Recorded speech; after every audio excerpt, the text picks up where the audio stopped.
Pessoal, hoje nós vamos falar aqui, estou aproveitando e fazendo outro vídeo, que nós estamos colocando as suas dúvidas em pauta, né? Perguntaram muito sobre biotipos físicos, ectomorfo, mesomorfo e endomorfo, que eu exemplifiquei aqui.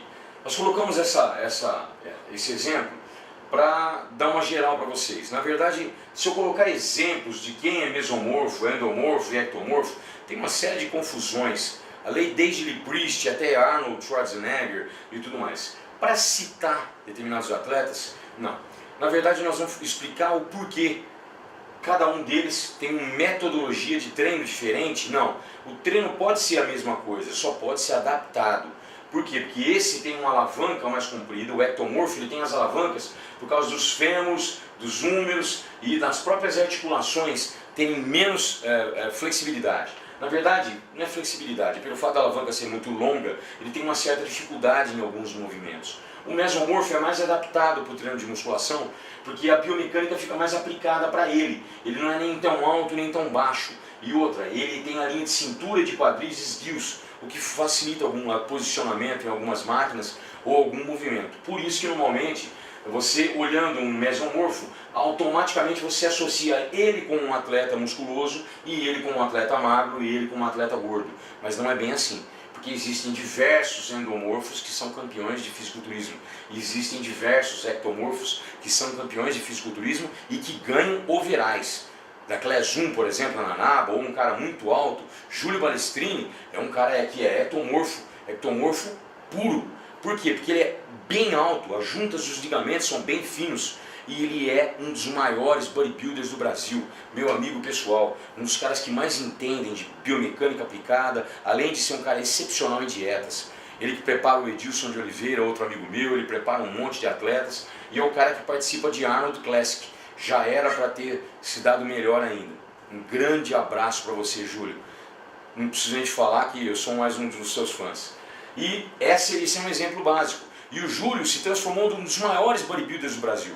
Isso eu quero que vocês entendam que biotipo não é impedimento para você ser campeão. Você tem que ser campeão de você mesmo. Eu contrariei a minha genética durante muitos anos. Meu pai é pequeno, minha mãe é pequena e tudo mais. E eu ainda tenho uma carreira no esporte. Eu comecei com 50 quilos e mais que dobrei esse peso.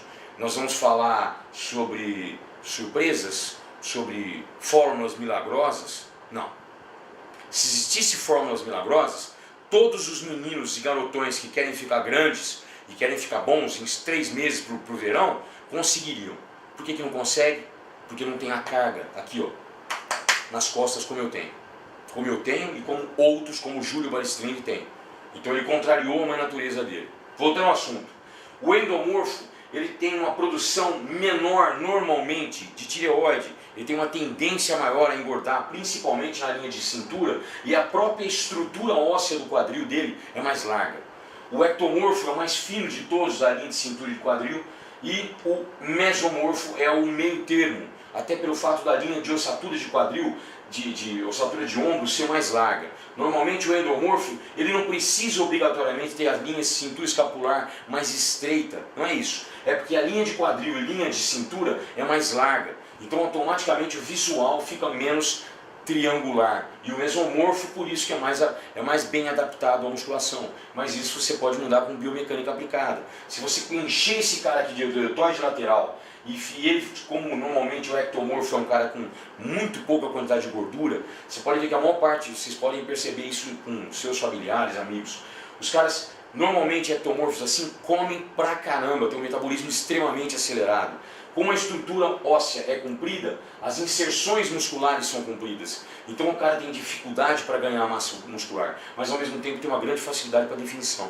Então normalmente a dieta dele tem que ser diferente da dele. A dele é a dieta mais básica possível.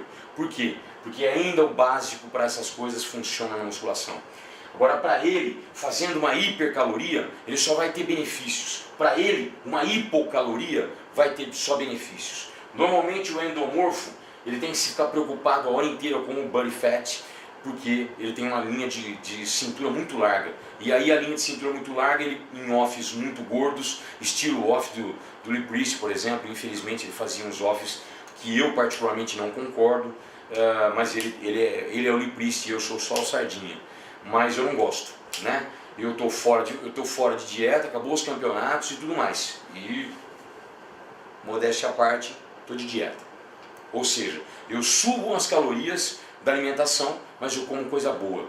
Não adianta falar que eu vou tentar provar que eu sou campeão de musculação só durante os meus campeonatos. Voltando ao assunto, o endomorfo, pela própria produção, que normalmente o endomorfo ele tem um distúrbio. Não é distúrbio na verdade, é uma hipotiroidismo, é um hipotiroidismo.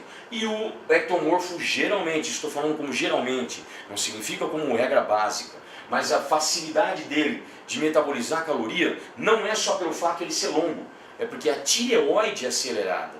Então ele fica mais definido do que o endomorfo. Nós estamos comentando mais dos dois, porque o mesomorfo é praticamente uma coisa óbvia, né? É um cara com facilidade para fazer algumas biomecânicas, ele tem facilidade para agachamento, para supino, para rosca direta, tríceps na testa. O ectomorfo ele tem dificuldade para fazer o agachamento, ele tem dificuldade para fazer desenvolvimento atrás do pescoço, por causa das alavancas serem muito longas, o húmero é comprido, o rádio é comprido, o fêmur é comprido, e normalmente os caras muito esticados, que são muito altos, eles têm os tendões de Aquiles muito encurtados. O mesomorfo já é bem alongado normalmente, isso geneticamente falando, salvo patologias e salvo pessoas excepcionais, ou seja, uma pessoa diferenciada. Tem cara que é ectomorfo e tem um tendão de Aquiles extremamente elástico ou alongado. Mas pode ver que todos os caras que fazem ectomorfo, que faz agachamento com a barra livre, ele tem a tendência a não conseguir passar dos 90 graus, que é o certo. Não é correto parar nos 90 graus, senhores educadores físicos, ortopedistas e fisioterapeutas. Isso são estudos científicos.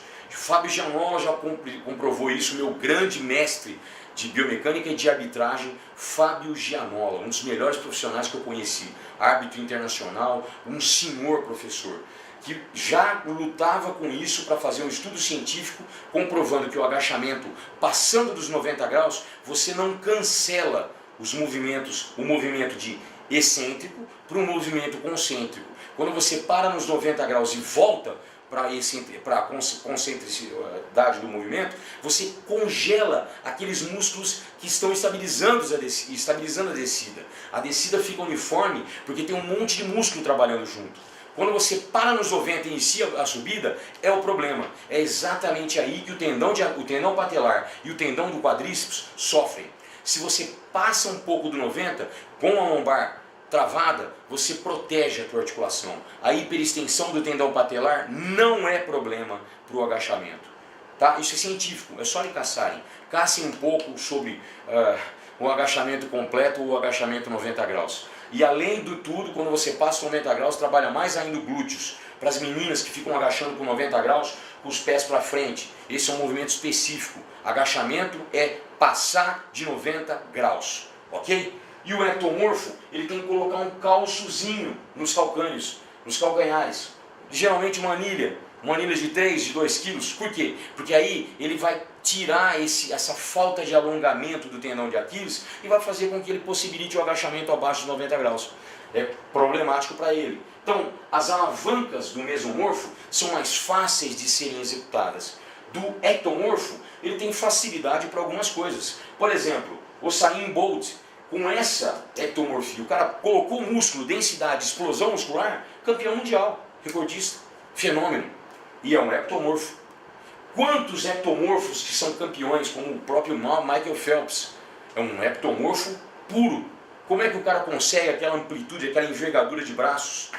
Isso significa genético. Então ele pode usar a genética em função de procurar o esporte. Agora na musculação, você não existe impedimentos. O mesomorfo é o mais aplicado para ser campeão. Beleza. O ectomorfo, eu conheço um monte de campeões ectomorfo. Por quê? Porque são fervorosos. São os caras que não se entregam. Os caras que botam para quebrar e falam: minha genética, que se ferre, que se dane minha genética. Vou provar para ela que eu posso fazer o que eu quero. E endomorfo, tem diversos endomorfos. Diversos que são campeões. E eu conheço um monte que tem a linha de quadril que não é tão bonitinha esteticamente falando. Só que nível de volume muito grande e o cara ferreiro de dieta, secou, ficou trincado, entra e ganha campeonato. Então impedimento sobre biotipo não existe. genética, se você tiver no Mr. Olympia, aí é bom você ser o Phil Heath, The Gift. Por quê? Porque é o dom. Você pega Kai Greene, são todos caras diferenciados, assim como o Jay Cutler e o Ronnie Coleman, todos eles. Isso significa genética no meio de 1 milhão de pessoas. Uma genética bem aproveitada. Isso sim é verdade.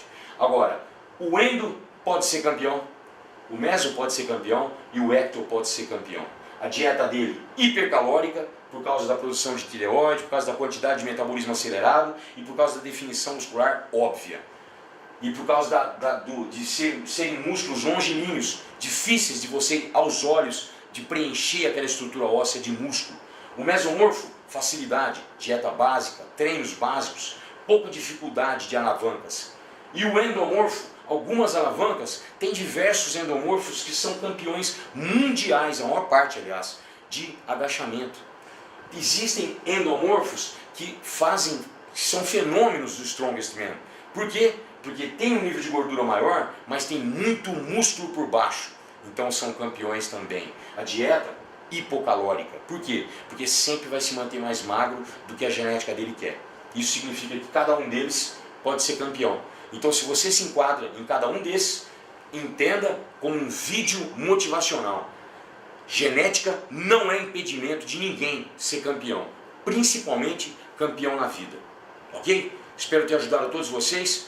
Sobre mais algum detalhe. Nós vamos fazer um outro vídeo falando sobre biomecânica aplicada para explicar o porquê disso e disso que eu acabei de explicar agora para vocês. Tá bom? Fiquem com Deus, bons treinos.